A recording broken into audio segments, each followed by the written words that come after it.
Assalamualaikum warahmatullahi wabarakatuh. Kembali lagi dengan Yogi di sini.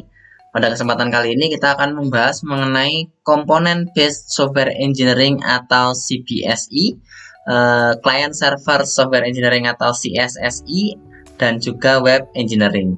Nah, ini adalah pertemuan ke-10 dari mata kuliah Rekayasa Perangkat Lunak.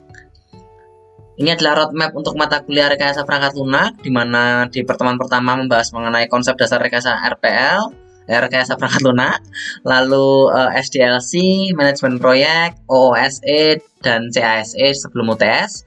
Setelah UTS, di pertemuan ke-8 kemarin kita membahas mengenai prinsip implementasi perangkat lunak. Lalu, sebentar, ini saya menggunakan pointer dulu ya. Lalu di pertemuan ke-9 kemarin kita membahas mengenai pengujian. Di pertemuan ke-10 ini kita membahas mengenai CBSE gitu aja ya bahasa Indonesianya, CSSE dan juga Web Engineering. Sehingga nantinya diharapkan di pertemuan terakhir kita mahasiswa dapat membangun aplikasi atau perangkat lunak. Nah, tujuan pembelajaran pada pertemuan kali ini adalah mahasiswa mampu menjelaskan mengenai Component Based Software Engineering, Client Server Software Engineering, dan juga Web Engineering. Topik pembelajaran kita adalah overview CBSE, overview CSSE, dan juga overview Web Engineering. Ini daftar pustaka yang kita pergunakan masih sama, ada 6, tapi yang paling utama adalah yang Roger S.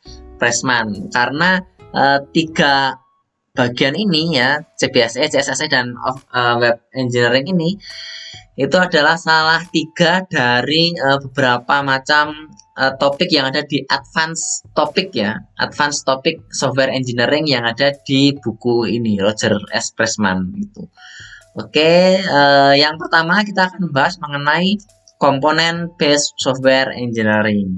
Nah, CBSE ini itu adalah termasuk metodologi pengembangan perangkat lunak ya, jadi mirip dengan waterfall, lalu prototyping, incremental, dan lain sebagainya ya, setipe dengan itu. Hanya saja CBSE ini itu adalah proses yang menekankan perancangan dan pembangunan software dengan menggunakan komponen software yang sudah ada. Jadi yang perlu digarisbawahi adalah komponen software yang sudah ada. Ini kayak semacam recycle gitu dari komponen-komponen yang sebelumnya sudah ada digunakan untuk membangun sebuah software yang baru. Ya, CBSE ini berkaitan dengan sistem pengembangan perangkat lunak dari bagian-bagian atau komponen yang dapat digunakan kembali ya. Jadi pengembangan komponen, perbaikan, dan pemeliharaan sistem dengan cara customisasi ya, atau penggantian komponen yang lama menjadi komponen yang baru untuk software yang baru.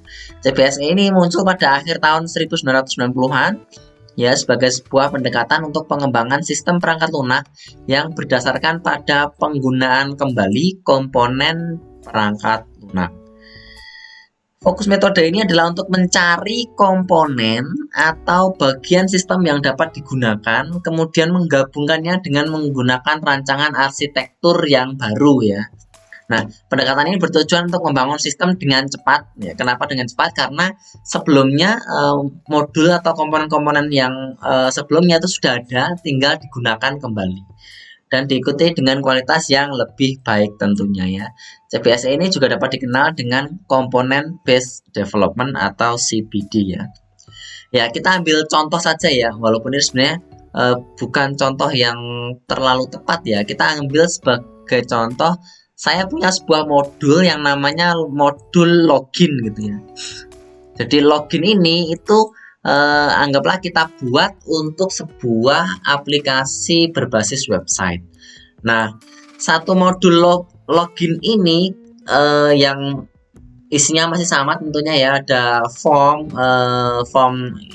input username dan password, dan juga submit ya, tombol submit. Lalu nanti di dalamnya ada proses koneksi ke dalam database, lalu mengecek di dalam database apakah username dan password yang dimasukkan itu ada atau tidak. Jika ada maka masuk ke dalam sistem, jika tidak maka muncul warning. Jadi intinya atau konsep loginnya seperti itu.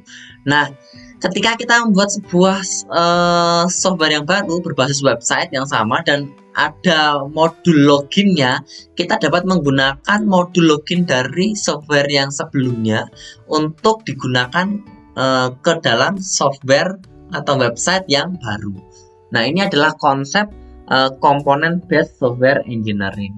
Walaupun sebenarnya kalau kita membahas mengenai CBSE itu sebenarnya yang digunakan itu adalah bentuknya satu buah komponen utuh gitu ya, atau seperti subsistem begitulah ya.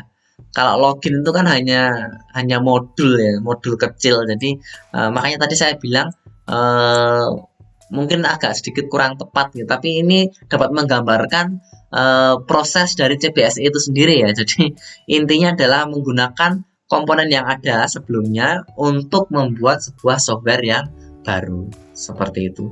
Nah, ini adalah gambaran umum CBSE-nya. Jadi di sini ada lingkaran atau oval ini yang digunakan untuk menggambarkan activity, sedangkan kotak itu digunakan untuk menggambarkan input ataupun output. Kita awali dengan yang ada dengan requirement ya. Nah, dari requirement yang sudah ada, lalu dibuatlah sebuah desain dari setiap komponen. Dari desain-desain yang ada di dalam setiap komponen itu muncullah arsitektur nih. Nah, arsitektur itu lalu kita buat atau kita develop ya dalam bentuk coding seperti itu, hingga akhirnya muncullah komponen library. Komponen library ini kayak semacam ya tadi yang modul yang sudah jadi seperti itu ya.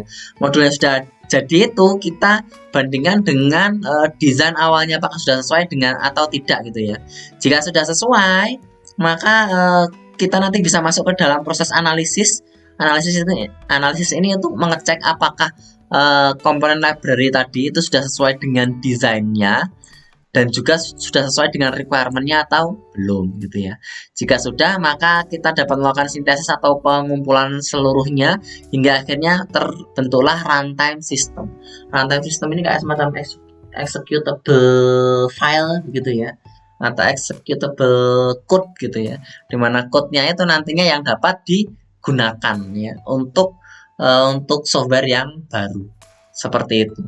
Nah, prinsip pengembangan perangkat lunak dengan CBSE itu yang pertama adalah independent ya, independent software development, yaitu sistem perangkat lunak yang besar yang memisahkan pengembang dan pengguna komponen melalui abstrak dan spesifikasi implementasi yang netral dengan antarmuka perilaku komponen. Jadi tidak terlalu nyambung antara komponen yang satu dengan komponen yang lain.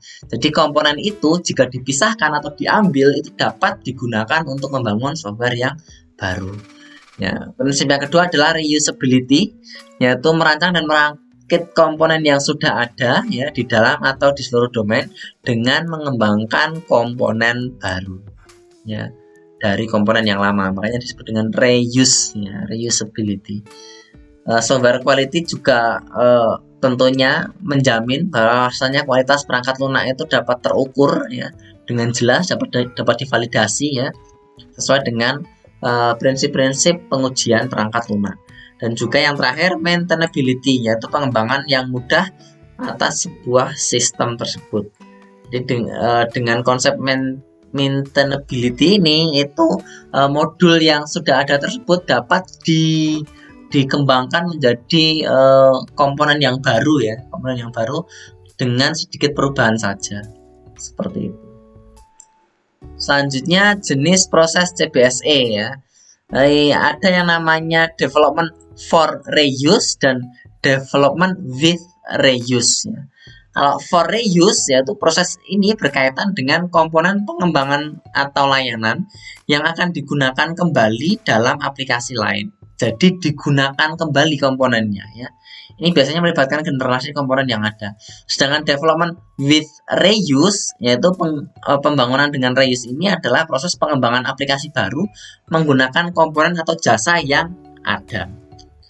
Jadi kalau sudah ada digunakan untuk menggunakan atau mengembangkan aplikasi yang baru, nah itu development with reuse. Kalau development for reuse itu berarti kita membuat atau mengembangkan komponen tersebut untuk dapat digunakan di masa mendatang gitu ya.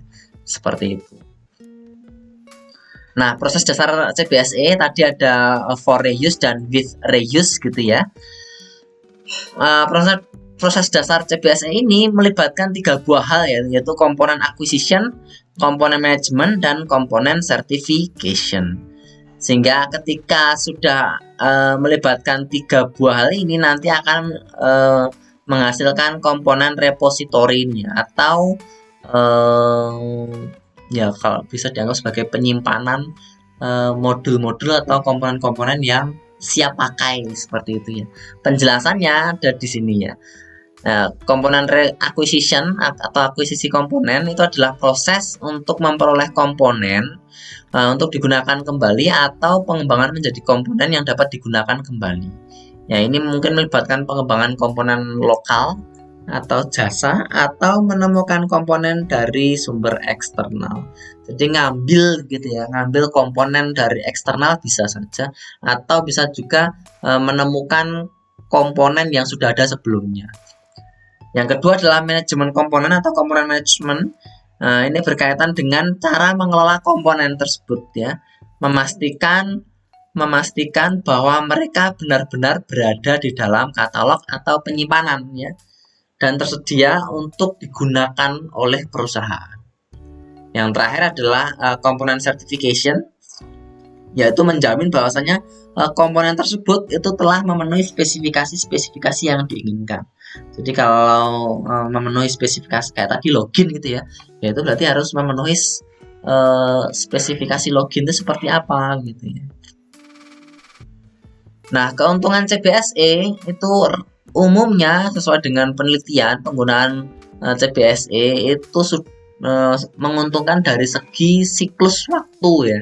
Siklus waktu pengembangan perangkat softwarenya, perangkat lunaknya itu karena mampu mengurangi waktu 70%. Sedangkan biaya produksi itu berkurang sampai 84% karena pembangunan komponen yang berkurang.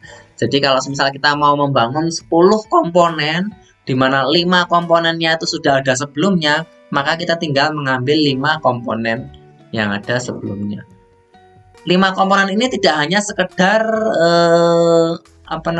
kodenya saja ya, tapi juga termasuk desainnya, terus analisisnya dan lain sebagainya. Jadi yang tadi yang repository itu ngambil semuanya dari analisis, desain sampai akhirnya ke kodenya. Seperti itu. Itu mengenai CBSE ya. Sekarang kita membahas mengenai Client Server Software Engineering atau CSSE. Ya, CSSE gitu ya. Mungkin kalau ngomongin client server sudah banyak yang tahu ya mengenai client dan server ya. Jadi arsitektur client server itu sekarang ini mendominasi sistem komputer kebanyakan gitu ya. Contohnya kita bisa melihat dari ATM, jaringan internet, sosial media dan lain sebagainya. Umumnya menggunakan client server ya, arsitektural client server. Karena sedikit sekali yang berbasis standalone ya, atau hanya satu komputer standar, satu komputer biasa gitu ya. Umumnya sudah berbasis jaringan internet gitu ya.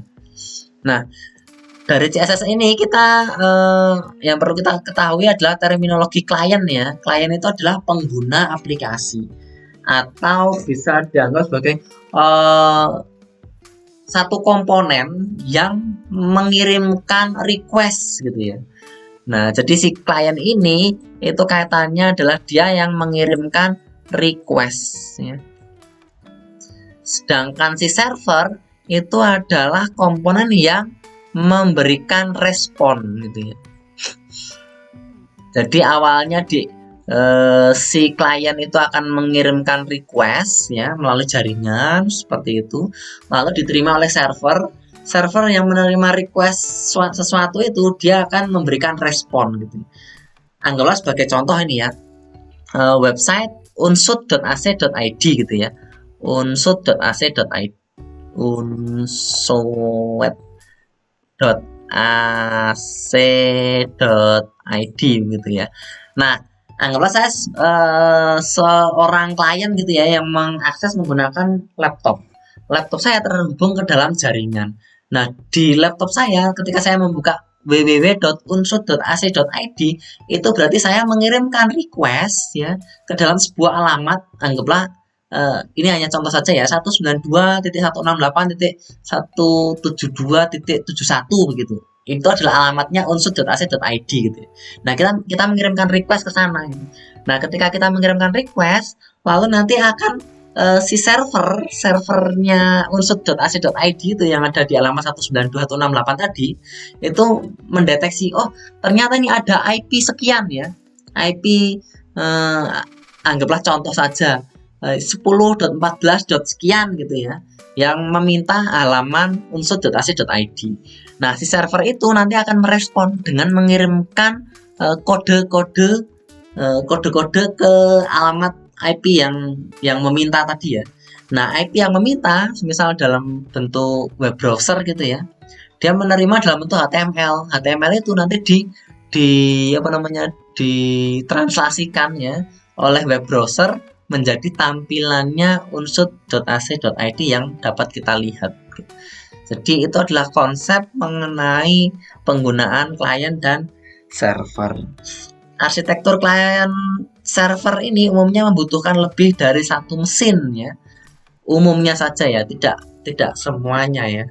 Nah, arsitektur klien server juga memiliki beberapa subsistem yang berbeda yang dapat dialokasikan ke klien, ke server ataupun ke kedua mesinnya. Jadi konsep CSS ini adalah bagaimana kita menyusun klien, bagaimana kita menyusun server. Seperti itu. Nah, langkah-langkah dalam CSSE itu sebenarnya mirip dengan langkah-langkah penerapan object oriented maupun component based software engineering. Model prosesnya adalah evolusioner atau incremental ya.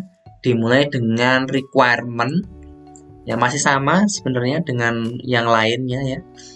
Fungsionalitas dialokasikan ke subsistem dari komponen yang nantinya akan diterapkan baik ke klien ataupun ke server dari arsitektur klien server.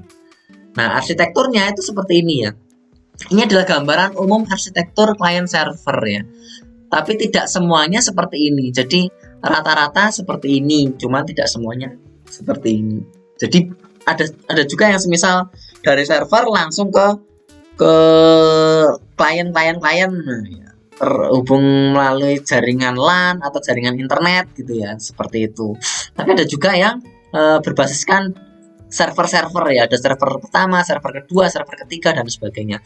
Contohnya Google gitu ya. Google itu ketika kita mengakses google.com begitu ya. Nah, itu nanti akan mengakses server terdekat yang ada di tempat kita ya. Kalau misal anggaplah server Google terdekat ada di Singapura, berarti kita nanti ketika orang Indonesia mengakses google.com itu berarti si klien tersebut itu akan mengakses servernya yang ada di Singapura. Padahal servernya Google ada banyak sekali, ada yang di Singapura, ada yang di Swiss, ada yang di Prancis, di Hong Kong dan lain sebagainya. Ya, semuanya itu nanti terhubung ke dalam mainframe root systemnya atau sistem utamanya seperti itu. Ya. Nah, di dalam client server ini ada beberapa macam terminologi, ada 3 terminologi ya. Yang pertama itu adalah presentation subsystem ya, presentation subsystem. Jadi subsystem ini mengimplementasikan semua fungsi yang tergabung dalam GUI ya. GUI itu tampilan ya. Gunanya untuk berinteraksi dengan user dan terletak di klien. Jadi kalau presentation subsystem itu letaknya di klien ya. Lebih ke arah GUI-nya seperti itu. Kemudian ada lagi yang namanya aplikasi subsystem ya, atau subsystem application, subsystem apps gitu ya. Subsystem ini mengimplementasikan requirement yang didefinisikan oleh aplikasi dengan konteks dari domain di mana aplikasi tersebut beroperasi. Contohnya aplikasi bisnis ya memproduksi berbagai macam laporan cetak berdasarkan input ataupun informasi database dan sumber-sumber yang ada. Jadi contohnya semisal ada aplikasi subsistem untuk kasir gitu ya. Nah, di kasir itu ketika kita melakukan cetak, ya cetaknya berdasarkan input si kasir tersebut ya. Barang-barang apa saja yang dibeli. ya, berapa nilai transaksinya, seperti itu.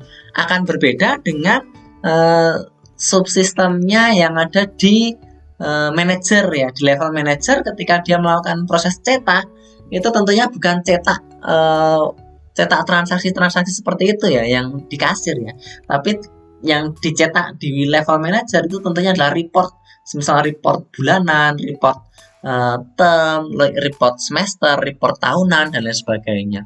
Bentuknya secara general lebih umum gitu ya. Sedangkan kalau yang dikasih tadi lebih khusus ya, khusus di satu transaksi tersebut. Contoh lainnya adalah sebuah aplikasi groupware yang dapat menyediakan fasilitas bulletin board atau email ya. Di mana pada kedua kasus software aplikasi dapat dipartisi menjadi komponen yang berada di server ataupun di klien. Groupware-nya kita menggunakan Google Doc, kita menggunakan Google Sheet dan lain sebagainya gitu ya. Itu bisa ada di server ataupun bisa juga di klien. Yang ketiga atau yang terakhir itu adalah database management subsystem. Subsistem ini melakukan manipulasi data dan manajemen yang harus dilakukan oleh sebuah aplikasi. Manipulasinya bisa simple ya, berupa pencatatan sebuah baris saja, atau bisa juga kompleks dengan memproses transaksi SQL yang rumit gitu ya. Intinya adalah penggunaan database management. Kalau dulu kita mengenal, ini sedikit berbeda, bukan sedikit lagi, ini berbeda dengan DBMS ya. Kalau database management system itu kan kayak MySQL, Oracle, PostgreSQL, dan lain sebagainya gitu. Kalau database management subsystem ini mengakses database-nya seperti itu. Nah, distribusi dari komponen software yang dari ketiga-tiga tadi ya, dari presentation subsystem, aplikasi subsystem, dan juga database management subsystem ya. Setelah requirement dari aplikasi CS ditentukan, maka desainer harus menentukan bagaimana pendistribusian komponen software yang dibutuhkan oleh klien dan server secara tepat. Apakah ini kita letakkan di server atau ini kita letakkan di klien. Itu tergantung dari si desainernya ya. Di saat semua fungsi dari ketiga subsistem tadi ya, yang GUI, terus yang subsistem app sama database management subsystem tadi ya, jika dibebankan kepada server semuanya, maka akan terbentuk atau muncul yang disebut dengan fat server atau server yang gemuk gitu ya. Maksudnya karena semua beban ada di server. Sebaliknya jika klien mengimplementasikan banyak dari user interaction atau presentation atau GUI atau application dan database gitu ya, maka sebuah fat klien itu akan terbentuk. Bebannya berat di kliennya. Itu sebabnya si desainer harus dapat menentukan ini sebaiknya diletakkan di server atau ini sebaiknya diletakkan di server atau klien gitu ya. Nah, fat server atau fat client ini ya, fat client biasanya dapat ditemukan saat arsitektur file server ya. File server dan database server diterapkan. Pada kasus ini server menyediakan manajemen data tetapi aplikasi lainnya dan GUI terletak pada klien. Sedangkan fat server biasanya ditemukan pada desain sebuah sistem transaksi dan groupware ya. Server menyediakan dukungan aplikasi yang diperlukan untuk melakukan transaksi dan komunikasi yang dilakukan dari klien. Software di klien hanya fokus kepada GUI dan manajemen komunikasi. Jadi kayak misalnya kita membuka Google Doc ya atau Google Sheet bareng-bareng gitu ya. Banyak orang, yang satu di Indonesia, satu di Amerika, satu di Australia dan lain sebagainya gitu ya. Servernya satu ya. Transaksinya itu ada di servernya. Ya, sedangkan di klien itu hanya GUI saja ya, GUI dan manajemen komunikasinya. Manajemen komunikasi itu kayak semacam chatting gitu ya, seperti itu. Ya. Nah, konfigurasi client server itu ada 5 ya, distributed presentation, remote presentation, distributed logic, remote data management, dan distributed database. Kita bahas satu persatu. Distributed presentation. Nah, pada pendekatan client server, database logic dan application logic berada pada server. Biasanya adalah sebuah mainframe ya. Server juga berisi aplikasi untuk menyiapkan tampilan informasi. Contohnya adalah virtual class ya. Semua aplikasi baik database, tampilan ataupun logic dari aplikasi terletak di server. Klien hanya membutuhkan sebuah browser untuk menampilkan GUI yang disediakan oleh server. Jadi kayak semacam kita punya membuka website sistem informasi A gitu ya. Servernya ada di aplikasi dan servernya itu ada di servernya sama gitu ya. Kita hanya mengakses melalui website gitu ya, atau web browser ya. Dan dari web browser itu muncul tampilannya, kita input, nanti diakses kita kirim ke server. Prosesnya tetap di server. Seperti itu. Remote presentation ya, sebuah ekstensi dari pendekatan distributed presentation ya. Primary database dan logic dari aplikasi itu terletak di server ya, dan data akan dikirimkan ke klien untuk ditampilkan menggunakan GUI yang berada di klien. Jadi prosesnya ada di server, lalu dikirimkan ke klien, ditampilkan di kliennya. Distributed logic ya. Yang ketiga ya, klien memiliki semua fungsi dari user presentation dan sebuah fungsi yang berkaitan dengan data entry ya. Contohnya field level validation, lalu server query formula ya, dan server update information. Server hanya menjalankan pekerjaan dan proses yang diberikan oleh klien, query atau query yang dikirimkan oleh klien ya. Server file update atau client version control. Jadi semuanya itu ada di ini ya, user presentation dan functionnya itu ada di kliennya. Setelah semuanya dikirim, diupload dan sebagainya, nanti baru diproses di server. Yang keempat, remote data management ya. Aplikasi yang berada di server membuat sebuah data source dengan format data yang telah diekstrak dari tempat lain ya. Contohnya dari corporate level source yang lain. Nah, aplikasi dialokasikan di klien digunakan untuk mengevaluasi data yang telah diformat oleh server. Jadi kita tinggal mengirimkan, semuanya sudah diproses di server, formatnya ada di server, struktur datanya ada di server, lalu dikirim ke kliennya gitu ya. Contohnya adalah DSS, Decision Support System ya. Yang terakhir, distributed database, yaitu data yang terbentuk di database disebar ke banyak server dan klien. Jadi di servernya ada database, di kliennya pun ada database. Ya, ini biasanya prosesnya akan lebih rumit ketika nanti maintenance, backup, recovery begitu ya. Karena prosesnya lebih panjang nanti. Dari klien itu harus ada backup-annya masuk ke server, di server nanti karena dibagi-bagi ke beberapa server nanti juga harus di backup di beberapa server tersebut sampai akhirnya masuk ke mainframe root ya, yang paling atas. Oke, kita lanjut ke yang terakhir tentang web engineering. Web engineering ini konsepnya sebenarnya sama dengan software engineering, cuma ada perbedaannya. Kalau software engineering itu membahas mengenai semua software ya. Tapi kalau web engineering itu hanya software yang khusus di bidang website ya. Seperti itu. Perbedaannya hanya di bagian itu saja ya. Web engineering ya, kita singkat dengan web gitu ya. WB itu adalah proses yang digunakan untuk membuat web aplikasi atau web apps yang berkualitas tinggi. Web E merupakan topik lanjutan dari software engineering atau SE yang memuat prinsip-prinsip, konsep dasar, teknis, dan aktivitas yang sama seperti software engineering, namun lebih menekankan pada aplikasi berbasis website. Ya, perbedaannya hanya di situ saja ya. Jadi ketika kita memulai pekerjaan web aplikasi ya sebenarnya konsepnya sama dengan ketika membuat aplikasi atau software pada umumnya ya. Jadi proses rekayasa web dimulai dengan rumusan masalah mirip ya, atau mungkin sama ya, sama dengan membuat software yang harus diselesaikan oleh web apps tersebut. Ya, proyek ini direncanakan atau planning ya juga dibutuhkan requirement dari web app tersebut ya.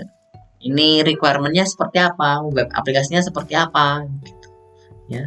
Lalu arsitektur, navigasi dan desain antarmukanya diproses atau dibuat ya. Jadi di sini selain arsitektur dan desain, navigasinya juga ya. Tombol-tombol navigasinya itu seperti apa, itu harus ada. Menu-menunya seperti apa, itu harus sudah ada gitu ya. Sistem diimplementasikan dengan menggunakan bahasa khusus atau yang kita sebut dengan web programming dan tools yang berhubungan dengan web dan pengujian. Nah, itu dilakukan intinya ya, dimulai dilakukan gitu ya, sama ini dianalisis, intinya dilakukan ya. Kalau tadi kan intinya kan dari rumusan masalah lalu masuk ke planning, requirement gitu ya. Terus ini desain, habis desain terus coding gitu ya. Codingnya itu menggunakan bahasa pemrograman berbasis website ya. Jadi kalau natif ya menggunakan PHP, HTML, CSS, JavaScript gitu ya. Kalau object oriented ya menggunakan framework ya, seperti apa Symfony, terus Laravel, CodeIgniter dan lain sebagainya ya. Karena web apps berevolusi terus-menerus, maka mekanisme kontrol dan dukungan yang berkelanjutan harus terus dilakukan. Ya. Maintenance harus terus dilakukan. Jadi kayak dulu muncul CSS, lalu muncul lagi CSS 3 gitu ya. Dari awalnya HTML muncul HTML 5 gitu dan seterusnya gitu ya. Muncul awalnya JavaScript saja, terus sekarang jadi ada jQuery yang membuat tampilan menjadi lebih bagus gitu ya. Makanya support dan maintenance itu harus terus dilakukan. Nah, ini adalah pekerjaan-pekerjaan dari web engineering. Bisa saja hanya mengandung satu, bisa saja mengandung lebih dari satu. Jadi web apps itu umumnya adalah seperti ini ya. Yang pertama adalah informasional, yaitu pembacaan konten yang disediakan dengan navigasi yang sederhana dan handling. Contohnya kayak semacam WordPress, terus kayak detik.com gitu ya. Portal-portal kayak unsur.ac.id gitu seperti itu. Ada juga yang tentang download ya, web apps yang download. Jadi seorang pengguna mendownload informasi dari server, contohnya kayak Google Drive, file share, for share ya, Zippy share dan lain sebagainya gitu ya. Customizable, pengguna mengkustomisasi konten untuk kebutuhan spesifik. Contohnya adalah WordPress, tapi bukan dari sisi klien ya, tapi WordPress dari sisi kita itu sebagai pembuat webnya ya. Itu kita bisa mengcustom WordPress tersebut sesuai dengan keinginan kita. Kita bisa menambahkan tampilan, mengubah tampilan dan lain sebagainya ya. WordPress, Blogspot, Tumblr dan lain sebagainya. Ada juga web apps yang berkaitan dengan interaction, yaitu komunikasi di antara komunitas pengguna melalui chat ya, bulletin board atau instant messaging ya. User input yaitu input berbasis form ya untuk berkomunikasi. Jadi kayak ya semua yang berbasis form ya, kayak semacam aplikasi registrasi gitu, atau aplikasi pendaftaran mata kuliah, aplikasi penilaian oleh dosen. Nah, itu kan semuanya menggunakan input gitu ya. Seperti itu, user input.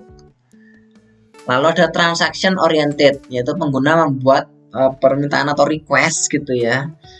Misalnya pemesan tempat yang dipenuhi oleh web apps. Ini kayak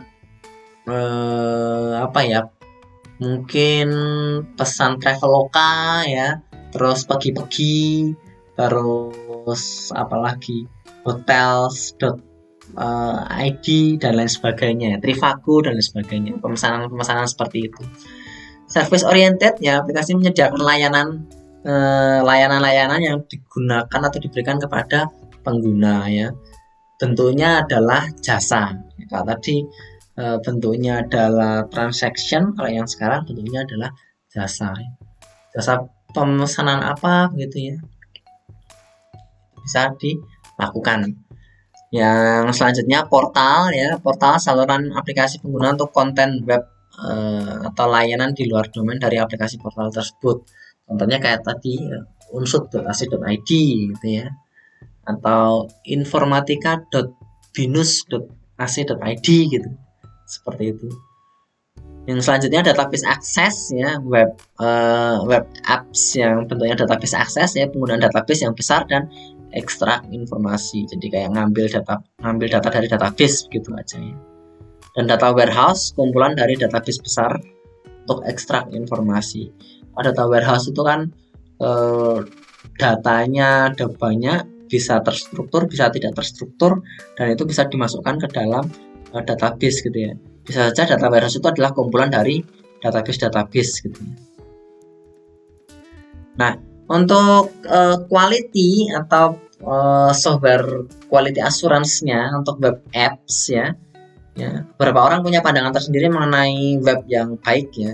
Ada yang ngomong bahwasanya web apps yang baik itu adalah tampilan grafis yang baik, lalu ada yang ngomong soal teks yang simple, terus ada yang ngomong soal yang penting informasinya, lalu ada yang ngomongin yang penting adalah efektif gitu ya. Ini pada kenyataannya semua karakteristik umum dari kualitas perangkat lunak atau software quality itu juga berlaku untuk web apps ya, karena web apps itu adalah sebuah software. Jadi SQA yang kita lakukan pada saat pengujian itu juga bisa dilakukan untuk web apps juga, karena web apps itu intinya adalah perangkat lunak. Nah, karakteristik yang paling relevan untuk web apps itu adalah yang pertama usability, dari kemudahan penggunaannya, seberapa mudah web apps itu digunakan, apakah web apps itu mudah digunakan di laptop saja gitu, atau bisa juga digunakan di laptop, di handphone, di tablet dengan tampilan yang menyesuaikan seperti itu ya. Lalu functionality atau fungsionalitas dari website itu ya, apakah berfungsi dengan baik atau tidak, apakah ada bug atau tidak ini ya. Reliability, kehandalannya, apakah ini sesuai dengan yang diharapkan ya, apakah bisa diakses oleh banyak user sekaligus gitu ya, apakah nanti terjadi crash atau tidak. Efisiensi ya, apakah efisien digunakan untuk memproses transaksi atau tidak ya. Dan maintainability, kemudahan dalam maintenance ya. Nah, ini web application quality ada tadi ya, usability, functionality, reliability, efficiency, dan maintainability. Sudah ada penjelasannya masing-masing ya. Ini ada penelitian dari Offcut ya, Offcut. Ada tambahan beberapa kualitas ya, atau quality assurance ya untuk web engineering, yaitu seberapa aman ya, seberapa availability-nya. Availability itu kayak downtime-nya berapa persen dalam 1 tahun gitu ya. Apakah web ini sering down atau tidak gitu. Apakah jika diakses banyak orang itu akan down atau tidak gitu ya, itu availability. Termasuk juga skalabilitas ini jika diakses oleh orang yang sangat banyak gitu ya, itu masih tetap bisa beroperasi. Kalau waktu untuk masuk ke market ini kayak semacam jika aplikasi itu mudah masuk ke dalam market tertentu, maka dianggap bagus. Ya, ada 4 jenis analisis yang dilakukan selama membangun web engineering ya. Untuk analisis ya, yang pertama itu adalah konten analisis ya, pengidentifikasian konten yang akan diberikan pada web apps tersebut ya. Kontennya bisa meliputi teks, grafik dan gambar, video maupun audio. Interaction analysis yaitu menganalisis interaksi dari user ya, cara di mana pengguna berinteraksi dengan web apps ya, dijelaskan secara terinci. Apakah menggunakan form, apakah menggunakan mouse, apakah harus menggunakan keyboard gitu ya, dan lain sebagainya. Yang ketiga, function analysis ya. Ya, penggunaan skenario atau use case dibuat sebagai bagian dari analisis interaksi untuk menentukan operasi yang akan diterapkan pada konten web apps dan menggambarkan fungsi pengolahan. Semua operasi dan fungsi dijelaskan secara rinci ya. Jadi harus sudah benar-benar jelas ya. Dianalisis fungsinya itu apa-apa saja gitu. Ya. Termasuk skenario-skenarionya. Jika A, maka yang terjadi ini. Jika B, maka yang terjadi ini. Kayak semacam login gitu. Login pun kan ada banyak skenarionya. Jika username dan passwordnya benar, jika username-nya benar, jika username-nya benar tapi passwordnya salah gitu. Jika username-nya salah gitu. Atau jika username dan passwordnya salah. Nah, berarti kan ada 4 kemungkinan ya, atau 4 skenario ya. Seperti itu. Yang terakhir, configuration analisisnya, lingkungan dan infrastruktur di mana web apps itu dijalankan. Harus dijelaskan secara rinci apakah ini akan dijalankan di sistem operasi berbasis Windows atau ini dijalankan di sistem operasi berbasis Linux ya, ataukah ini menggunakan server apa gitu ya, exam standar atau menggunakan app self atau yang lainnya ya. Web app dapat berada di internet atau intranet. Kalau intranet berarti harus dihubungkan menggunakan LAN gitu ya. Tapi jika internet ya berarti cukup ditaruh di cloud lalu bisa diakses dimanapun asalkan terhubung dengan internet. Selain itu infrastruktur yaitu komponen infrastruktur dan sejauh mana database akan digunakan untuk menghasilkan konten. Untuk web apps harus diidentifikasi juga pada saat melakukan analisis. Nah, desain pada web engineering ini ada architectural design, navigational design, interface design, sama content design. Ya, content design itu ya kontennya isinya apa saja ya, tulisannya, gambarnya, audio, video dan lain sebagainya ya. Arsitekturnya mau dibuat seperti apa gitu ya. Navigasinya itu menu-menunya mau dibuat seperti apa, apakah menggunakan drop down, apakah tidak perlu drop down atau ini hanya bisa diklik dan atau bisa juga menggunakan cara yang lain untuk mengakses gitu ya. Interface tampilannya mau dibuat seperti apa yang biasa kita sebut dengan mock-up design gitu ya. Mock-up-nya seperti apa, apakah hanya kotak seperti ini yang di sini header, lalu di sini ada menu gitu ya, menu gitu, terus di sini ada footer gitu, terus di sini konten gitu ya. Hanya seperti ini saja atau mau dibuat yang lain, ada set bar dan lain sebagainya. Itu tergantung dari bagaimana interface-nya di desain. Ya, itu saja yang dapat saya sampaikan untuk pertemuan kali ini. Semoga bermanfaat dan semoga dapat memberikan pemahaman lebih mengenai komponen ya, komponen based software engineering, lalu client server software engineering dan juga web engineering. Sampai jumpa di video berikutnya.